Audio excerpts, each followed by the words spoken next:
Olá, hoje o meu convidado é Vinícius Zamperlini. Depois de quase 20 anos construindo uma carreira fora do Brasil, hoje ele mora em Amsterdã e trabalha na Amazon. Mas talvez seja mais conhecido por outra coisa. Ele já ajudou a mais de 160 brasileiros a conquistarem a própria expatriação através do WAR, We Are Ready, o programa de mentoria que ele fundou. Vinícius viveu cada etapa desse processo na pele, do primeiro visto até a adaptação a um país completamente diferente. Hoje a gente vai descobrir o que é de verdade construir do zero uma carreira internacional. Vinícius, bem-vindo e obrigada por aceitar nosso convite. Eu que agradeço, Maíra. Prazer estar aqui. Bom demais. Eu acho que é inevitável falar dos inícios, né? Você morou em diferentes países e construiu uma carreira internacional. Por quais países você passou e como é que você iniciou essa jornada? Eu acho que antes da gente entrar no detalhe dos países que eu trabalhei, o que mudou pra mim, assim, a minha visão sobre morar fora ou até a possibilidade de morar fora, foi quando eu fui visitar um amigo meu em não vou nem lembrar exatamente o ano, né, mas eu tinha 17 anos. Um amigo meu mudou para o Canadá, e eu tive a oportunidade de visitá-lo, e eu lembro que chegando no Canadá, e eu vi aquela molecada toda andando de bicicleta na rua, e sem medo nenhum, né, indo pra escola. Eu lembro que eu peguei o telefone, eu liguei pra minha mãe, e eu falei: "Mãe, a partir de agora eu tenho só um objetivo, morar fora". E desde então a minha vida foi focada em tudo isso. Eu não tinha Pra mim não existia uma segunda opção que seria viver no Brasil. E isso pra mim já ficou muito claro, quando eu tinha 16 para 17 anos. Em que cidade você Eh, morava no eu Brasil? morei eu cresci, morei a vida toda em São Bernardo do Campo, ABC Paulista, e eu acredito que toda grande metrópole do Brasil, na minha geração, passou por uma grande mudança, né. Eu acredito que, eu ainda tive aquela oportunidade de criança, de brincar na rua, lá em São Bernardo, e eu vi o cenário mudar. Eu vi a violência chegar, eu vi problemas econômicos, eu vi crises, mas para mim o que mais pegava, assim, no Brasil foi a falta a falta de segurança. E acho que quando eu vi essa perspectiva de que existiria um lugar que eu pudesse viver em paz, e obviamente, né, eu sempre gostei muito de falar inglês, sempre gostei muito de estar interagindo com o mundo, né, internacional. Isso, todo esse, né, todo o coletivo fez com que eu tivesse um objetivo para minha vida adulta, que foi, né, morar fora do Brasil. E depois do Canadá, eu morei, vamos lá, eu deixei o Brasil permanentemente em 2013, então eu fui pra Londres, então foram quase 3 anos e meio em Londres, morei em Paris, quase um ano também. Foram 2 anos e meio na Hungria, em Budapeste, e hoje eu tô aqui na Holanda há 8 anos. Muito bem. Olhando um pouco para esses anos, desde que você começou essa trajetória de buscar a carreira internacional, você tinha noção do tamanho do desafio? Ou foi descobrindo aos poucos? Porque nas entrevistas aqui nos outros episódios do podcast, tem sido conversas super interessantes e todo mundo toma sustos pelo caminho, né? A expectativa versus realidade acaba trazendo um outro cenário. Como é que foi para você? Exatamente o oposto. Eu Pra mim foi a realização de um sonho muito grande. Eh, e eu acredito que engraçado, não sei nem como que eu vou entrar nesse detalhe com você, mas vamos tentar. Eu lembro quando eu tive a ideia de falei: "Olha, eu voltei para o Canadá", e eu falei: "Nossa senhora, é isso que eu quero, e eu quero fazer faculdade lá fora, e vai dar certo", e meu pai chegou pra mim e falou: "Vinícius, você é milionário, Vinícius? Você acha que a gente tem dinheiro pra te mandar lá pra fora, você fazer faculdade lá? Sossega, rapaz, você vai trabalhar comigo agora", eh, e naquela época, 17 anos, né, eu tinha acabado de me formar, e aí comecei a dar aula de inglês, pra, né, continuar pelo menos praticando inglês enquanto eu estava trabalhando no escritório do meu pai. E ao mesmo tempo ele falou: "Cara, eh, tenta entrar numa multinacional, tenta exercitar o seu, pelo menos uma qualidade internacional, um skill internacional". E eu queria pra ontem, eu queria sair do Brasil de qualquer maneira, eu até falei pra ele: "Eu vou lavar prato, né, pra mim não importa o que for fazer", que hoje eu sou um dos principais defensores, né, não faça isso, mas eu era essa pessoa. Eu com 17, 18 anos eu falei: "Eu vou tentar". E meu pai falou: "Não, eu não te eduquei para isso. Não vou te dar dinheiro de passagem, eu quero que você pense sobre tudo isso, que você melhore o seu inglês". E foi esse guia dele que me fez assim, e grounded me, sabe? Que me fez voltar para estrategizar essa minha saída do Brasil e ter paciência. E o fato de que eu tive essa paciência, parece que uma coisa foi ligando a outra, sabe? Porque uma das coisas mais engraçadas da minha carreira, e que da mesma maneira foi algo que abriu um leque de oportunidades para mim, eu acredito que, olhando a minha trajetória, o começo dela foi: eu estava dando aula de inglês com 17 anos, 17 para 18 anos, e não sabia o que ia fazer. Não sabia que indústria que eu ia operar. Moleque, né? 17, 18 anos, como você tem que saber o que você vai querer fazer. Mas eu acho que conforme a gente vai investindo nas nossas habilidades, eh, essas habilidades elas chamam o próximo passo, né. Então, conforme eu fui investindo no meu inglês, aí eu fui dar aula de inglês, olha que coisa engraçada. Eu estava dando aula de inglês numa escolinha pequenininha de São Bernardo. E aí um rapaz, o professor que estava lá, falou: "Olha, tem uma empresa buscando alguém para dar aula de inglês lá. Eu não moro perto, mas Vinícius, eu sei que você mora perto daquele bairro". Eu falei: "Não, é verdade, moro perto. Você topa pegar essas aulas?". Eu falei: "Claro que eu topo", 17 anos. Cabeludo, piercing, você pode imaginar. Aí eu fui para essa empresa. E aí foi dar aula de inglês, é uma empresa que chama EDS, Electronic Data Systems. Cheguei lá, cabeludo, dei minha primeira aula para os gestores de uma empresa de tecnologia. Era uma empresa americana. Os gestores da filial do Brasil não falavam inglês e estavam com essa pressão. E assim, eu cheguei no final dessa aula, eu falei: "Mas pessoal, o que que vocês fazem aqui?". Eles falaram: "Não, a gente é uma empresa de tecnologia". Eu falei: "Mas o que que é", não, de TI. Aí eu falei: "Mas o que que é TI?". Eles falaram: "Ah, informática, essas coisas aí". "Você quer conhecer?". Eu falei: "Quero". Aí fomos lá, conhecemos. E essa história vai ter um final, tá, Maíra? Vou chegar no final da história. E no finalzinho desse walkthrough, eu perguntei pra eles, falei: "Mas então, como que eu faço pra entrar numa empresa dessas?". Porque é uma empresa que fala todos os dias aí com o mundo inteiro. Eu falei: "Pô, isso seria maravilhoso, né, uma perspectiva de carreira minha".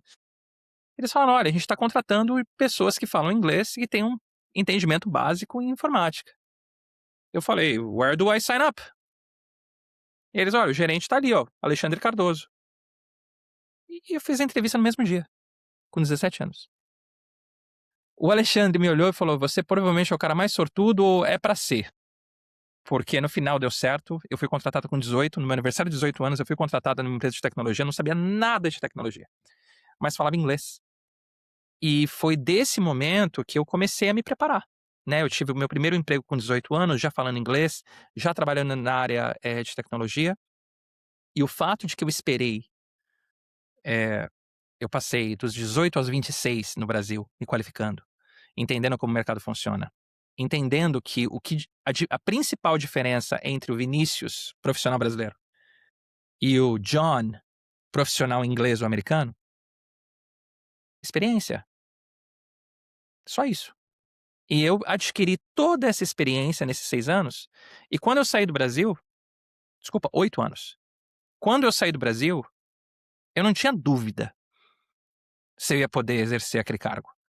Eu não tinha dúvida se eu ia conseguir me apresentar muito bem numa reunião.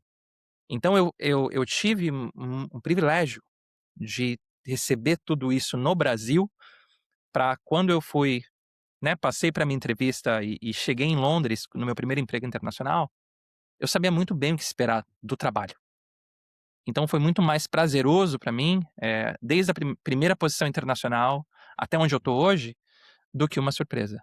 Então por isso que eu queria fechar esse ciclo, porque eu tive esse privilégio e muita gente não tem. Muita gente dá esse flip, né? "Pô, eu vou sair do Brasil agora, mas aí eu não estou preparado, não falo inglês, não". Então para mim não foi isso. Eu tive a preparação adequada e foi um privilégio. Que incrível. Eu acho que tudo que você falou traz alguns insights tão interessantes. Vou tentar repassar aqui e você me ajuda aí Claro. a tirar outros insights, inclusive, para quem estiver assistindo a gente. Eu acho que o insight é: não basta só planejar, a sorte vai ter que em algum momento te encontrar. Mas se você não estiver preparado, a sorte vai te encontrar, mas você não vai estar preparado para ela. Então, você tinha uma visão clara do que você queria. Então você aos 17 anos definiu, decidiu que queria morar Sim, fora, e tem pessoas que acham que isso é suficiente. Ou o contrário, acham que não, estou em São Bernardo, que chance tenho eu de encontrar uma oportunidade internacional?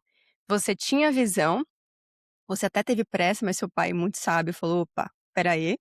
segura. Então você teve a visão, teve a paciência de se preparar e não ficou bloqueado, buscou caminhos, digamos, em paralelo, que inicialmente parecia não ter sentido para o seu foco final, mas no final as histórias se unem, né.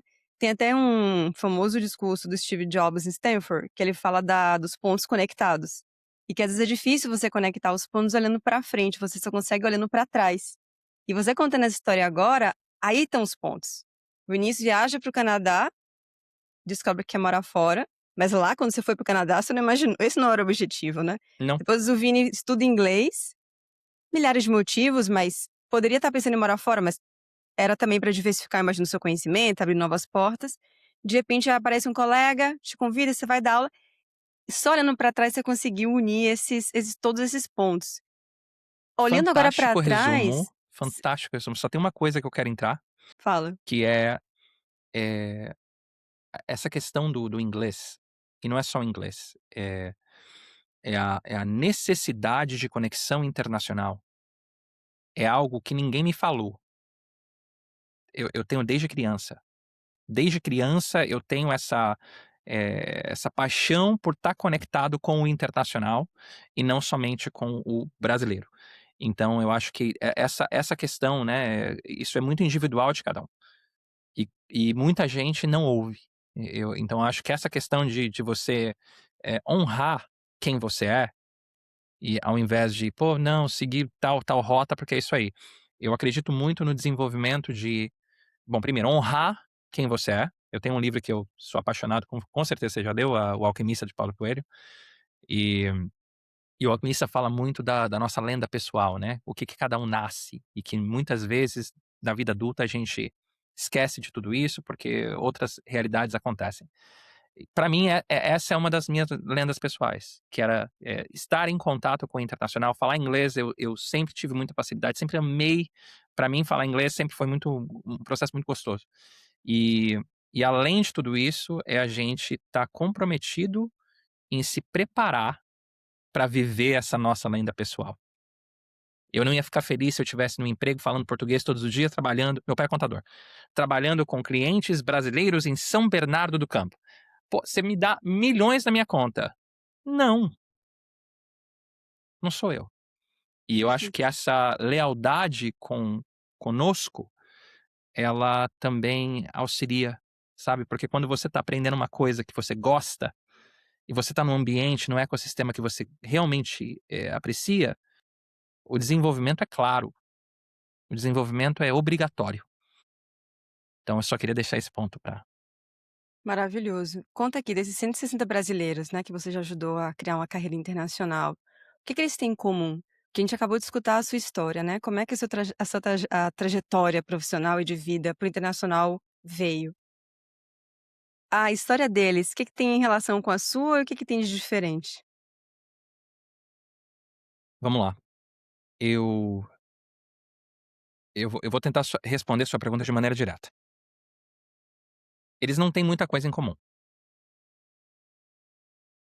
Eh, Quando eu comecei a produzir conteúdo e criei o meu programa de mentoria, eu pensava que ia ter, assim, um público específico que eu ia servir. Eh, Sabe, vou servir o pessoal de TI ou consultores. E eu acho que quando as pessoas que se identificaram com o meu conteúdo foram as pessoas que se identificaram, eh, são os improváveis, sabe? Os primeiros a passarem em entrevistas internacionais foram os improváveis. Não foi aquela pessoa que já falava o inglês maravilhoso, já tinha uma experiência maravilhosa internacional e era só esse tweak, e a pessoa passou numa entrevista. Eu vou contar a história da Suelen, que foi uma das primeiras.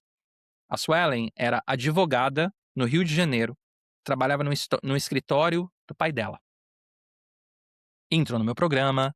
Eu falei: "Suelen do céu, eu não sei como vou te ajudar, porque você é advogada, é lei, mas vamos entrar um pouco no detalhe pra te ajudar a montar a sua narrativa".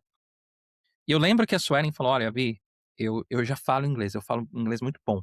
O meu problema é minha área, porque eu preciso entender da lei de cada país". Eu falei: "Mas Suelen, você é advogada do quê?". Ela falou: "Cara, imobiliária. Eu entendo muito do mercado imobiliário". E a gente pensou, qual que é o país que tá mais construindo? Que tá mais arrebentando de construção? Dubai, Emirados Árabes. Tá contratando profissional internacional a rodo. Por que não monta uma narrativa de que você pode ser uma consultora, entendeu?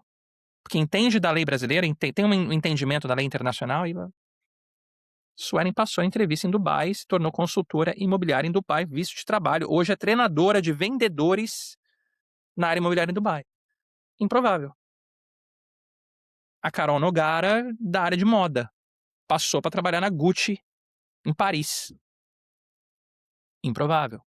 Mas obviamente, né, depois dessas primeiras pessoas, vieram as outras pessoas que, pô, já estavam ali na frente, mas o mais importante, eu acho, pra mim, é, o que separa quem consegue de quem não consegue, e eu vou citar de novo o livro do Paulo Coelho, o Alquimista, que ele fala muito sobre o pessoal do deserto, né? E que uma vez que você começa uma caminhada no deserto, você não pode voltar pra trás. Você tem que concluir ela. Não tem jeito de voltar. A diferença é essa. São profissionais qualificados, capacitados, já falam inglês, apaixonados pelo internacional.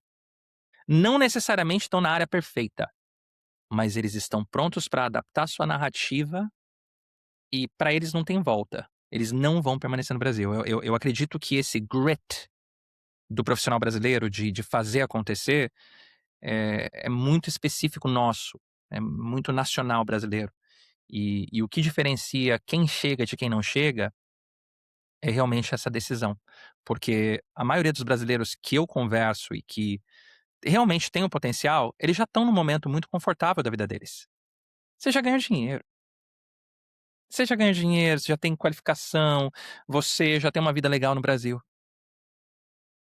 Mas, agora refletindo na sua pergunta, se existe uma coisa em comum entre todos eles, é que eles decidiram vencer pela segunda vez.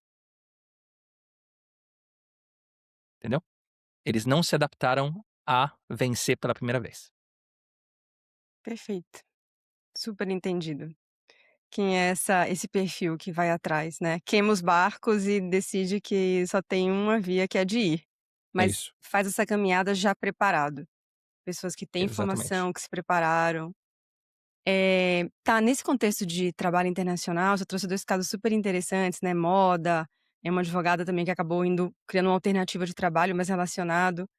Quando a gente fala do processo de seleção, você já acompanhou você já fez vários, mas você também já acompanhou esses quase Muitos. 200 brasileiros, né. O que que você pode contar do processo no internacional, inclusive comparando um pouco com o Brasil? O que que você diz para uma pessoa na hora dela se preparar para o processo de seleção? Nosso país é um país muito social. Então a gente é muito de conexão com a pessoa, a gente é muito do jeitinho brasileiro, é muito sorriso, né. Então eu acredito que obviamente não é todo lugar a entrevista não acontece da mesma maneira. Eu acho que sempre existe nuances culturais de cada país, e também existem nuances de cada, ambiente de trabalho, de cada empresa. Então para mim, o estudo do ambiente de trabalho. Por exemplo, aqui na Amazon, o processo de entrevista é um processo muito peculiar, muito diferente de todos os outros. Ao mesmo tempo, a dinâmica que você vai ter em cada país também é um pouco diferente. Então, eu acho que estudar um pouco sobre cada país, saber que o holandês é muito mais direto, saber que os americanos eles gostam muito que você fale um pouco sobre os seus. Tá confundindo o inglês e o português aqui, né? Com as suas credenciais. Né? Então, você entra numa call, é importante você falar quem você é, se você é gerente, se você não é, a experiência que você tem. O inglês, ele tem essa parte mais, menos como fala em português, meu Deus? Confrontational. Eh, Menos de confronto. Menos de confronto. Então, você entender essas nuances é muito importante. Mas eu acredito que os processos seletivos internacionais como um todo, eu acredito que a objetividade é algo que nós brasileiros precisamos desenvolver cada vez mais. Eu acredito que, para começar, né, a primeira pergunta: "Tell me about yourself".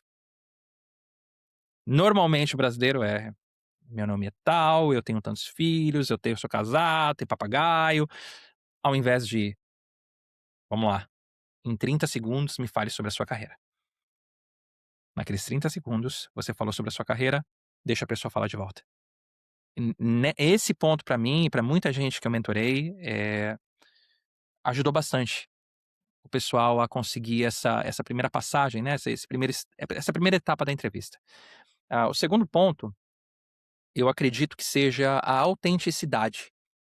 A gente é muito treinado no Brasil para falar que a vida foi perfeita, para falar que a nossa carreira é maravilhosa, perfeita. Eu acredito que, principalmente no continente europeu, a gente está muito preparado para a autenticidade. Tá tudo bem se você tirou um ano sabático, explica para mim por quê. E pode ser sincero, tá? Se você tá com medo de fazer uma entrevista em inglês, é a primeira que você vai fazer, tá tudo bem você começar a entrevista falando que você tá nervoso. Eu acho que a vulnerabilidade, ela pode ser muito mais explorada de uma maneira positiva, né, pelo brasileiro para entrevistas internacionais. A gente não precisa ser perfeito. Maravilhoso. Ô Vini, eh, como é que equilibra? Como é que o brasileiro equilibra essa adaptação cultural tão necessária que você acabou de trazer, inclusive, que na entrevista você tem que ter em conta, como é o inglês, como é Sim. o holandês. Como é que o brasileiro pode equilibrar adaptação cultural, sem perder essa essência brasileira que você nas suas redes sociais fala é muito bacana essa parte, você fala muito do quão o brasileiro é bem avaliado, né, você chega numa empresa, fala que é brasileiro, o pessoal abre um Fantástico. sorriso, o pessoal já espera que seja uma pessoa positiva, alegre, otimista. Onde é que tá? É possível esse equilíbrio? Onde é que a pessoa consegue trabalhar para não ser o brasileiro 100% no meio de holandeses? Provavelmente isso não funcionaria, mas não tentar ser holandês demais, porque é ser brasileiro que faz dele uma pessoa única. Eu acho que a nossa cultura, ela fala muito sobre isso. Eu tenho uma amiga minha que ela fala que a cultura do brasileiro, né, do Brasil como um todo é uma cultura antropófaga, né, um nome bonito, que legal, antropofagia. Antropofagia é o canibalismo, né. E o brasileiro ele faz o quê? Ele se mantém brasileiro, mas ele pega as coisas boas de cada cultura. Então somos brasileiros, mas aos domingos em São Paulo tem o almoço italiano, porque tem muita influência italiana. Nós somos brasileiros, mas, pô, a gente também gosta de um samba, que é a parte africana, que se compôs aqui no Brasil também, das religiões. Então eu acho que é a mesma coisa quando a gente sai do Brasil. Eu acho que é muito difícil a gente chegar por aqui e tentar impor uma cultura que, na verdade, não é nossa. Então, muita coisa do que eu faço e de quem eu sou aqui na Holanda, eu me adaptei muito na cultura holandesa, de muita coisa que eu gosto.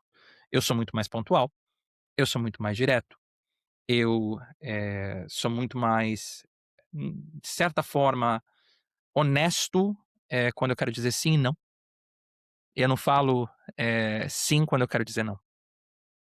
Mas, ao mesmo tempo, pra mim eu não passo um fim de semana sem pegar meu violão e tocar um samba, tocar uma música, sem fazer minha comida. Então eu também no ambiente de trabalho é a mesma coisa.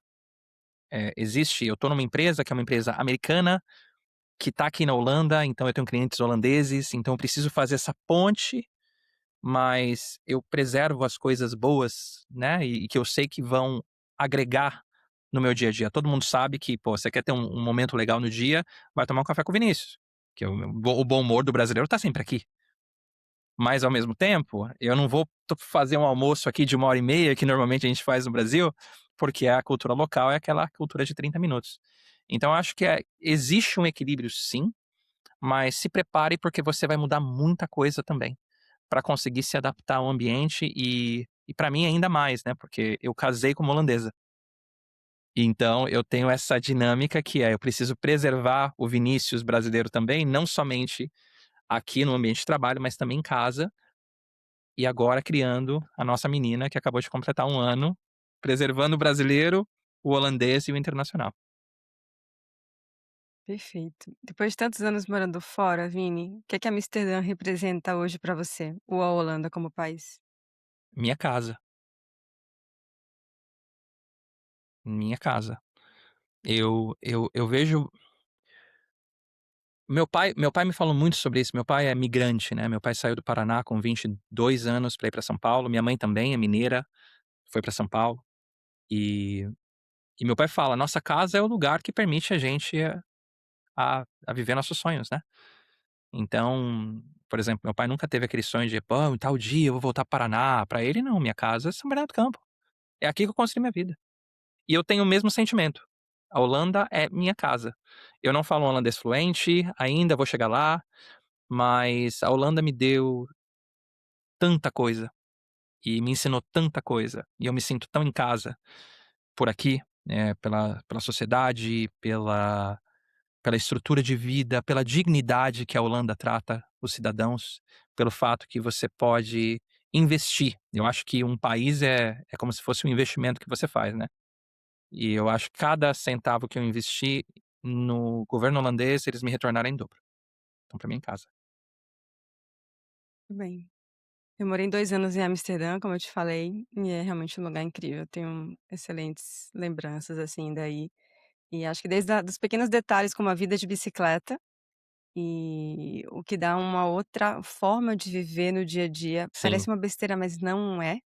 Coloca Não. todo mundo ali muito mais pé no chão, inclusive acho que na vida. O respeito mútuo dos espaços da bicicleta, o vento na cara, uma sensação de liberdade, de locomoção diferente. Disso até essa parte honesta que o holandês tem, né, o que ele de alguma forma, o que ele pensa, o que ele fala, e isso traz uma transparência. Às vezes pode ser difícil para quem vem de uma cultura mais latina, mas é um grande aprendizado mesmo. Você não tem que ficar lendo demasiado, né, não tem Não, essa não. coisa indireta. Realmente o que está falado é o que a pessoa pensa. É engraçado essa parada da bicicleta. A gente tomou uma decisão muito firme, que foi de não sair de Amsterdã, de não ir, né, quando a gente teve a nossa bebê, muita gente fala: "Ah, eu quero mais espaço, vou pra uma vila", né, e aí a gente falou: "Não, não". Mesmo que a gente não tenha tanto espaço, a gente quer uma vida de bicicleta, a gente não quer pegar trem, a gente quer passar mais tempo junto e ao mesmo tempo, o que essa vida de bicicleta ensina a gente também é a não tem diferença entre um cara que tá aí ganhando 1 bilhão e um cara que tem um emprego normal, os 2 vão de bicicleta para o trabalho e ninguém sabe quem é quem. Eu acho que esse conceito e engraçado, o CEO da empresa que é meu cliente, uma empresa de 20 bilhões de dólares anuais, ele mora perto de casa. E eu vejo ele indo o mesmo caminho que eu, e deixa a filha dele na escola pública, ele vai de bicicleta, ele não tem seguranças, ele não precisa de um carro blindado e não precisa morar num condomínio. Um cara que é o CEO de uma empresa de bilhões de dólares. Só que ele, de novo, na adaptação cultural. Existem muitas pessoas que uma vez que você está ganhando muito dinheiro, você quer isso. Você quer andar com seguranças, você quer ter uma casa fantástica, maravilhosa. Então eu acho que você encontrar o país que entrega o que você quer, também é muito importante. E pra mim, eu não importo se eu vou estar ganhando 100 vezes o que eu ganho hoje. Pra mim essa vida mais simples de bicicleta, morando numa casa de rua sem ter medo de que alguém entre por lá, colocando seus filhos numa ótima escola pública, é a vida que eu quero sempre ter. Vou pegar isso daí e fazer um gancho com um assunto que Claro. você tocou nos seus canais e que eu acho que é de um interesse, comum hoje em dia para quem está querendo morar fora. Que destino eu escolho? Obviamente, algumas vezes você não pode escolher o destino, por uma questão de visto de trabalho, cidadania, etcétera, mas Sim. quando existe a possibilidade de escolher, as pessoas têm dúvidas, porque como você trouxe, cada país tem entregas, né, e condições diferentes. Na sua opinião, quais são os prós e os contras de escolher Europa e Estados Unidos? Ah, esse é um ponto maravilhoso, né. Eh, Eu posso fazer a resposta em duas lacunas aí. Com Eu acho certeza. que a primeira resposta é a seguinte: eu acredito muito que uma carreira internacional ela tem que ser pautada, primeiramente, no seu progresso de carreira. Então a pessoa me fala, pô, que destino que eu vou escolher? Eu falo, mas quais são os países que estão bombando na sua área? Que vão possibilitar o seu crescimento de carreira? Primeira pergunta. Então, muitas vezes, o primeiro país que você for escolher não é o país que você deseja. É o país que vai estar mais aberto para você começar e para você se solidificar como um grande profissional internacional. Depois que você conseguiu se solidificar e você teve a experiência internacional, aí você pode escolher. Aí o segundo país, aí eu realmente vou te aconselhar a escolher. Então, essa é a primeira parte. Então, quando você já tiver experiência, eh, eu acredito que essa definição, né, de Estados Unidos e Europa tem muito a ver com quem você é. E é engraçado. A minha irmã ama os Estados Unidos. Apaixonada.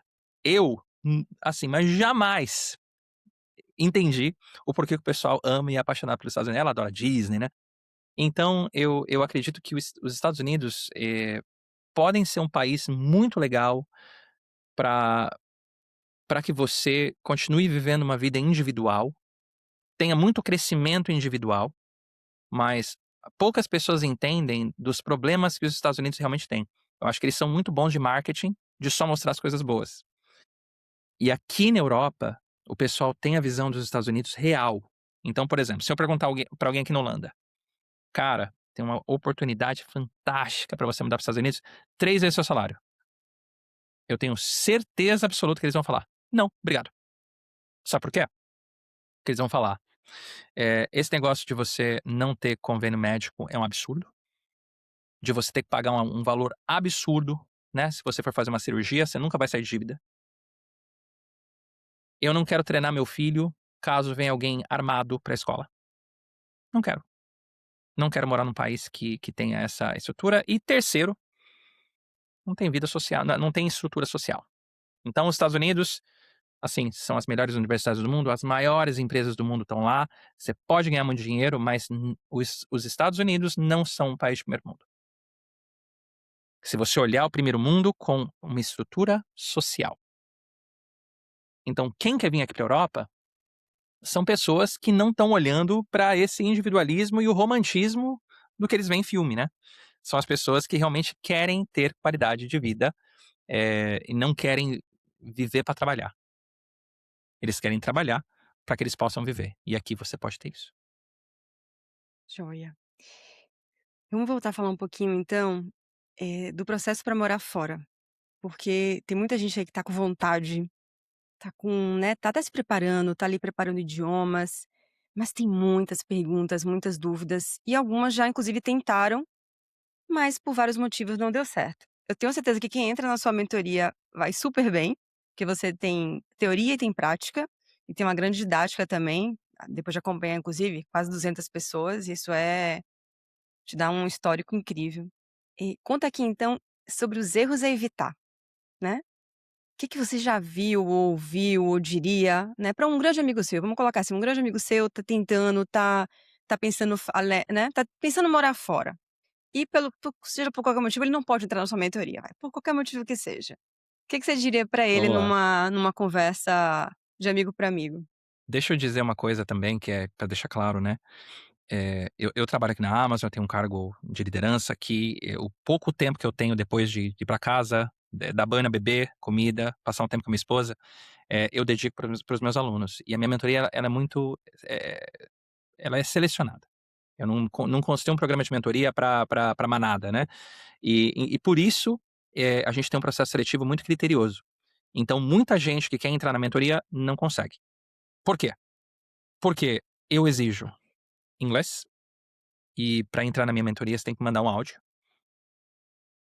Eu exijo, no mínimo, né, entre 3 a 5 anos de experiência no mercado corporativo.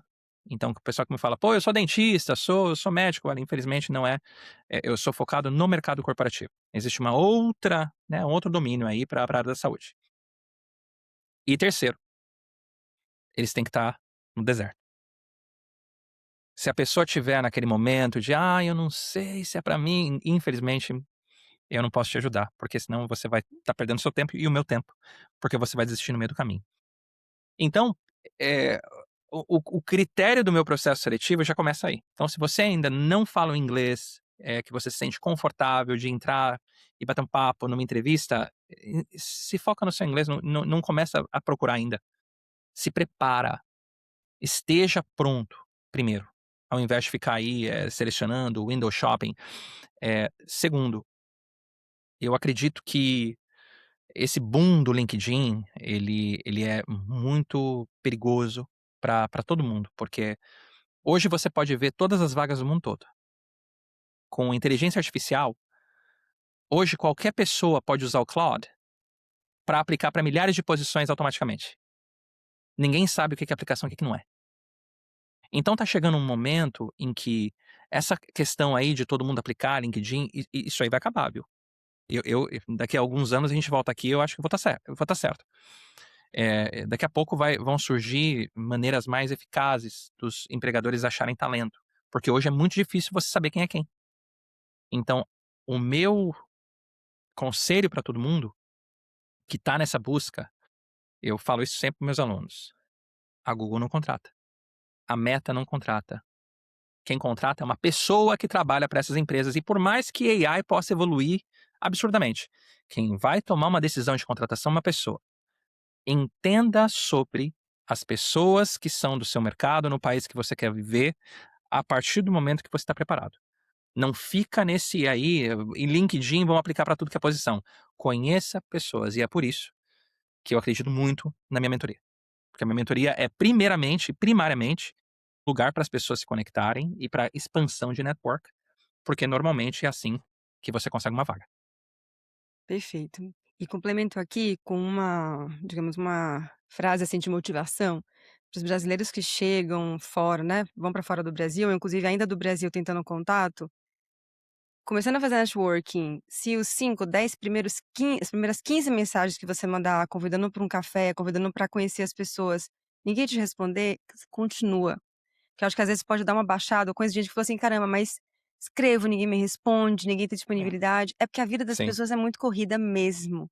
Mas a 16ª vai ser aquela que sim, tá com condição de tomar um café com você e de repente pode mudar a sua vida naquele país. Então insista, saiba que é como se fosse um funil mesmo, de 20 que você vai escrever, 5 vão responder e dali vai sair de repente um café. Então segue atrás. E a gente estava conversando aqui, eu e Vini, antes de começar a gravar, da importância da corrente do bem. Então a gente hoje toma um café para alguém que está chegando do Brasil, amanhã essa pessoa tomará um café com outra pessoa que está chegando, e assim a gente vai fortalecendo essa comunidade brasileira que tem tanto a agregar, né, tanto temos a agregar uns a outros. Com toda certeza. Muito Eu bom. acho que eu acho que a parte do networking, a gente tem que pensar bastante nela, porque eu acho que ainda mais nesses dias de hoje, que tá todo mundo só olhando pra tela, eh, somos seres humanos, precisamos de contato.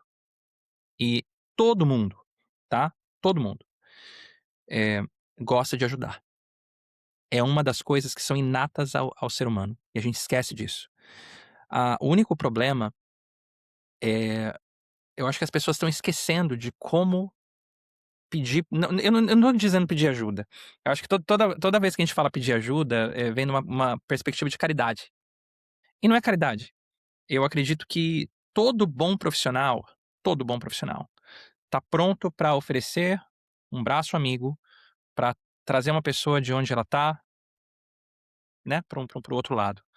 Mas a gente não pode esquecer que existe sempre uma maneira da gente se apresentar, existe sempre uma maneira, de a gente, ser direto sobre o que a gente precisa, para que a outra pessoa possa se conectar com a gente. Eu vou te falar uma coisa que talvez isso vai mudar depois desse podcast. Eu recebo cerca de 250 solicitações, né, no LinkedIn por semana, por semana. Sabe quantas vêm com uma mensagem? 2, 3%. 2, 3%. Eu mentoro, assim, pô, a gente já chegou a um número absurdo aí de mentorados, mas ao mesmo tempo, eu tô sempre aberto. Se a história for compelling enough, de s- que vai me conectar, e eu sei que eu posso ajudar essa pessoa, por que que eu não vou ajudar? Né? Eu acho que a gente está esquecendo da nossa própria responsabilidade de ser absolutamente claro, primeiro, com quem a gente se conecta e exatamente o que a gente precisa dessa pessoa. Eu acho que essas duas coisas podem ajudar muito todo mundo aí que está buscando por um networking para passar para o próximo nível. Ótimo, ótimos conselhos, Vini. Vamos começar agora para a parte Opa, final, não inicial, vambora. final aqui do podcast, que é uma sessão que é a sessão daqui de longe, que é como se chama o podcast. Então é um ping-pong, eu vou te trazer algumas perguntas e você responde ali num bate-bola, tá? De maneira breve. Tô pronto. Daqui de longe, uma comida que você sente saudade. Hum, meu Deus. Tutu de feijão da minha avó. Daqui de longe, o abraço que mais faz falta no dia a dia.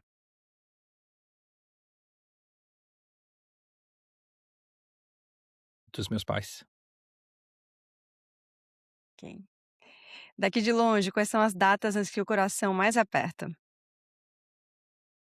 Todos os aniversários da minha família. A gente é uma família muito unida. A gente sempre esteve perto de todos os aniversários. Então, isso me aperta bastante. E o que que o brasileiro e a brasileira têm de tão especial?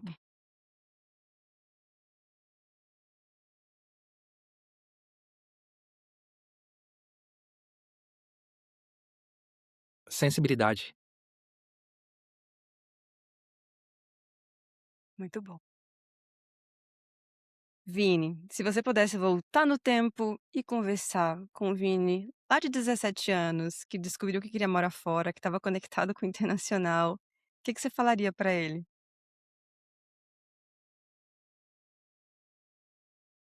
Segue a sua lenda pessoal. Aquela coisinha que sempre falou com você, que ninguém mais fala, mas que você sabe que é a sua aptidão, que é o seu sonho, que faz sentido para você e investe tempo nisso. Continue investindo tempo nisso porque dá certo no final. Ok, muito bem, dá certo no final. Quem quiser continuar te acompanhando, em que redes sociais você tem conta? Fala aí quais são. Primeiro, eu quero fazer uma não é uma apologia, é um pedido para todo mundo que te segue e que tem interesse numa carreira internacional, que tem interesse em viver fora do Brasil. Eu acredito que a internet, ela é muito difícil você validar quem é quem. É muito difícil você falar: "Pô, será que eu sigo o conselho dessa pessoa? Será que eu não sigo?".